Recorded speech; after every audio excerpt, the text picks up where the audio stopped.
Hey guys, it's Michael Gascon and I'm back. And I'm going to show you guys how to test a horse that you're going to ride from a friend or you're going to buy and you want to see who they are. This is Sangria. Sangria is a quarter horse mare that's 11 years old. She's sent to me from an experienced couple who would like their horse to be nice and easy so his wife can ride and his grandkids can ride, and just wants her to be gentle and easy and broke. We're going to use this. This is the very first day. I don't know anything about her. We're just going to get her as gentle and easy as we can. But first, on day one, we have to see who she is. So this program, going through the Respect series with her, is going to help you if you're going to buy a horse. If you're going to a farm that you don't know, to a trainer that you don't know, to see a horse that you don't know, you're riding your crazy Uncle Bob's horse, this is going to let you know who they are. So you see, we just have her in a halter and a saddle. She's supposed to ride already, but assumption is the fatherhood of error. Don't listen to what people say. Listen to what the horse tells you. The first thing that we're going to do is we're going to walk off and we're going to start in kindergarten. Kindergarten is respect. So we're going to walk off here, stop and turn. Notice how abruptly I stopped. I want to see what she does when she's uncomfortable or if she gets spooked. For her to pass this, all she has to do is back out of my space. I want to bump her in the face a little bit. There we go. We're going to walk off again. Very nice. So what I love to see is we're giving her a reason to pay attention. This is a new farm. She just got here. Whenever we were brushing her down and putting the saddle on, she's kind of looking all over the place, looking for other horses. You can tell she's kind of gentle. She's kind of bumping into you, running into you. And a lot of people mistake horses not being respectful for people for horses being broke. And that's not necessarily the case. And that word broke is a very vague word. What might be broke for you is not broke for me. What's broke for me is not broke for the next person. So if we go step by step through this program, we're going to see really how that horse is and really have an understanding of who the horse is. Now, from the very beginning, I want to be a little abrupt. I want to throw my hands up. I want to make noises. Ah! And see what she does. From this distance, if she doesn't like it and she starts attacking me, I have enough space that I'm safe, but that would really be an eye-opener. Oh, maybe it's not a kid's horse. It's fine as long as you're quiet, but if the kid gets a little loud, it will attack him. So just making that horse a little uncomfortable is going to show you what kind of horse it is. Very nice. I like to see that. Just like that, she passed kindergarten. It tells me the brakes work. She can back up and she respects us. The next thing that we want to do is ask her to lunge, to walk a circle around us. So with this lead hand, I have the coils in my lead hand, which is my left hand, and I'm going to ask her to go left. In my right hand, I have just the popper because I want to carry nothing but fire in this hand. Ask her nicely. So right there, when people are pushing horses off and they actually get physical and pop them, a lot of times you one and done. But it's not about power, it's about persistence. So when I ask her to move off, I'm going to, instead of one big huge whack, it's going to be pop, pop, pop, pop, pop, pop. The second she moves off, it's a release. Point off again, click. Pop, pop, pop, pop, pop, pop, pop, pop. She moves off, I release. Moves off, I release. Moves off, I release. And what we're looking for is for her to walk a circle around us and look at us at the same time.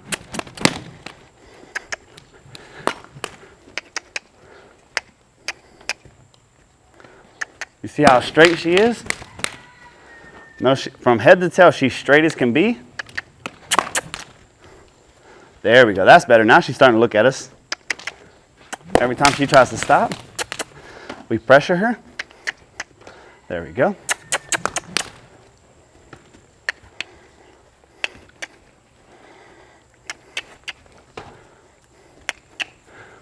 Every time she tries to stop, we add a little pressure. Pressure is the swinging the rope. If she listens to the rope swing, right there, she looks away. We want her looking at us.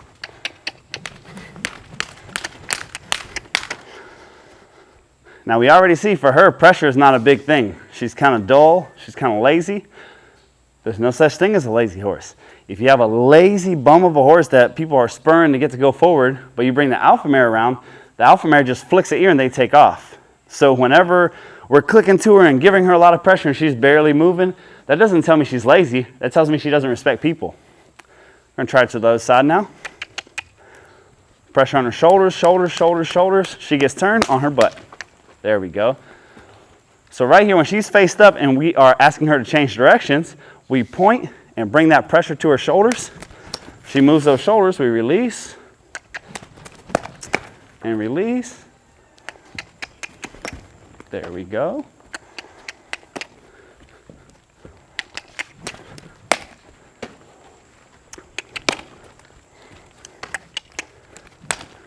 Just trying to keep her going. Anytime I touch the steering wheel, the brakes get put on. We want her to be able to give and go. Move her feet and look at me at the same time.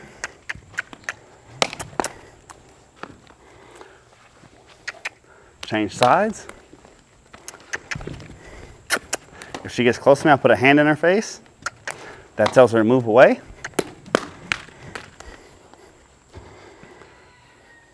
Very nice. Now, for me, she's moving, but she is not doing a real good job at giving. So we're getting her feet moving, but I'm still not convinced. And in first grade, we need to be convinced that the steering wheel is working. So we put a set of reins on her. And watch this. We're going to put this, I hold on to the left rein here, and we're going to put this rope around her butt. This is just another way to do first grade. There we go. That's the kind of bend we were looking for earlier. This way, since we don't know her, if she goes crazy or bites or kicks or strikes or does whatever she does, we are out of harm's way. And look how many turns we get. Look how much flexion we get. That's what we're looking for. And if she really speeds up fast, we can just hold on to this rein on this side, shut her down a little bit, and then we can just walk off and spin her out of it. We just want to make sure that steering wheel gets on before the trainer that's selling us to her just says, oh, get on. The other thing, anytime that you go and you buy a horse from somebody and ask them to ride it first. Because there are a lot of folks, I've heard about this thing going on Craigslist where people will have an advertisement for selling a horse so that they can get somebody to ride the horse for the first time. It's really never been ridden. And they just have some stranger who thinks they're coming to buy the horse, hop on a horse, and can put you in danger. So don't assume anything. If you're going to buy a horse from somebody, make sure they ride it first and then ask them, may I give it a little test? Just like that, she passes kindergarten. She's able to give us the steering wheel. The next thing that I want to see is she'll drop her head to us. So I'm going to grab her by the noseband here, put my hand above her head. There we go. Drop her head below ours. I'll ride anything you can strap a saddle to, but I won't ride a little kid's horse or a lesson horse if they won't drop their head below ours. Very nice. Now we're going to do a little desensitizing. It should be her strong suit since she's a little dull. Grab her by the face first. Now we're going to start moving this rope around her. She took that no problem. We'll throw it up over her back. If she didn't have the saddle on, we would cinch prep her, but she does. So we're going to flank her and see if she's a kicker or a biter. Now before we put any pressure here, make sure that you have her head pointed your way so that she can't bring her butt your way. As long as her head's over here and you're standing in front of your stirrup, you can grab those flanks or grab her back legs without any fear of repercussion. Same thing goes on over here. Before I put any pressure on her flanks, I have her face pointed my way. She has no problem with that. The next thing we're going to do is flag stick, lead rope in one hand, and this is going to go right down the lead rope to her nose. Right down her head, her body, her butt, her back legs, her flanks, onto the cinch. Now we'll start coming underneath her chest. Notice how the flag stick always stays between her and I. I don't want the flag stick on the other side of the horse when I'm over here, because if she was to spook or blow up, she would run me over. She took that no issue.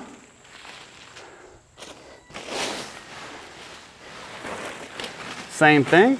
Notice whenever I'm tarping a horse or flagging a horse or desensitizing a horse, I only have 1.5 feet, 2 foot of rope here because I don't want her hip to be able to get past me if she goes forward.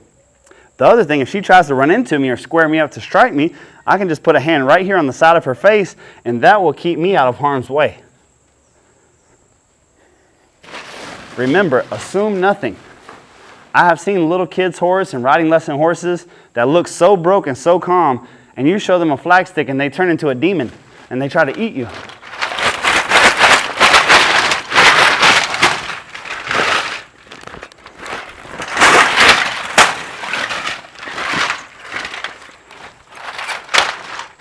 One last test, we'll just get the soccer ball here, and we're just going to test getting on her back.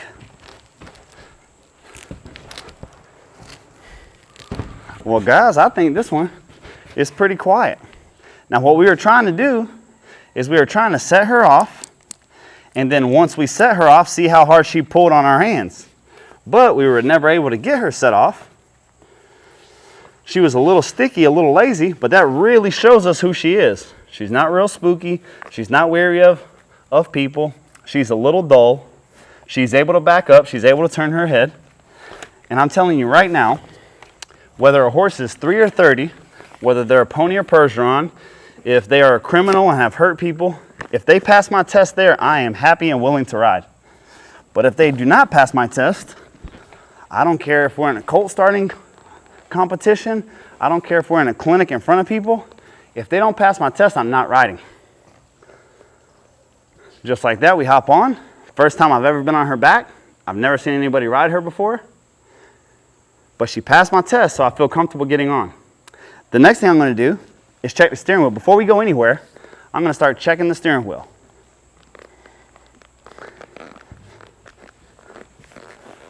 Okay, she's not able to stand still and give her head. We won't go anywhere until she does.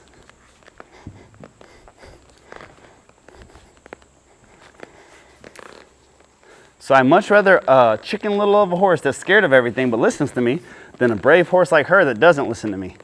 So it doesn't matter how calm and how brave she is if she doesn't have a steering wheel. And right now, she's saying, nope, I'm not going to give up my head. I'm going to do something here. I'm going to lower this halter just a bit, and that's going to give me a little bit more leverage on her. So less pressure for me, more leverage for her.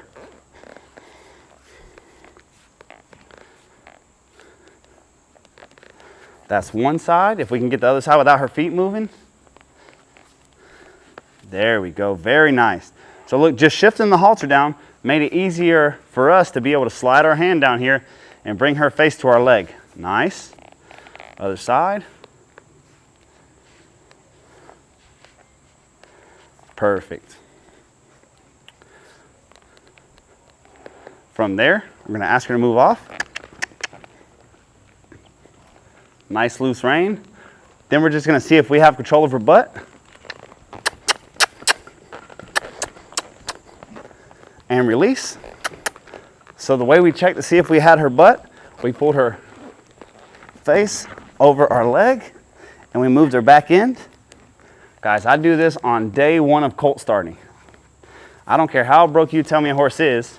If a horse can't give me their face and their butt, we're not leaving the round pen until they do. Look how sticky she is for this side. Thank you. So, we see the front end and the back end work. We feel her pretty flat and easy. We're trotting her off. She's a little looky.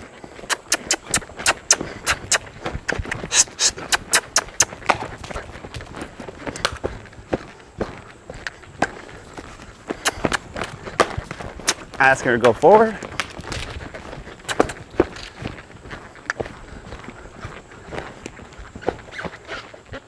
Nice. If you're going to buy a horse, make sure you put a little pressure on them. Kick them a little, pop them a little. Make sure they're not going to come unglued before you buy them, before you take them home. You need to know who you're dealing with. For us, in this footing right here, there's no better place. We're in good footing. We're in a contained environment. So whenever she gets excited and wants to go, I want to see if she's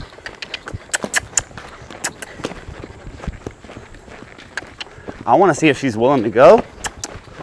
I touch her with that lead rope. Nice.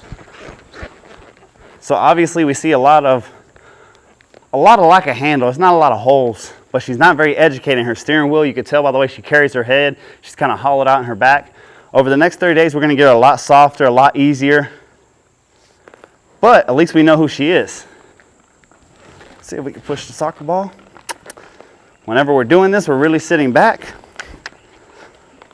Sitting back on our pockets, heels down, shoulders back.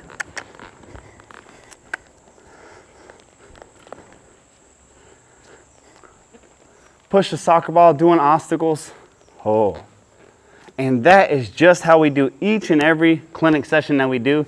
We're just testing to see who the horse is, and we do the first thing first and go one at a time and all down the line. And when we see what they're missing, that's what we work on. So if you do this little tidbit of things before you buy a horse, you'll really know what you're getting and who you're buying. If you're riding your crazy Uncle Bob's horse, you could spend this 5 minutes with a horse and see what you're about to ride. If you're on the ground and you spook them a little bit and they drag you, don't ride until you fix it. If you pull them and you cannot flex their head, don't ride. If you can't back them, don't ride. All these things are saying there is something wrong. And if it's broken on the ground, it's going to be broken in the saddle. Remember, the more time you spend on the ground, the less time you spend on the ground. Well, thank you guys so much for watching. I'll see you in the next video.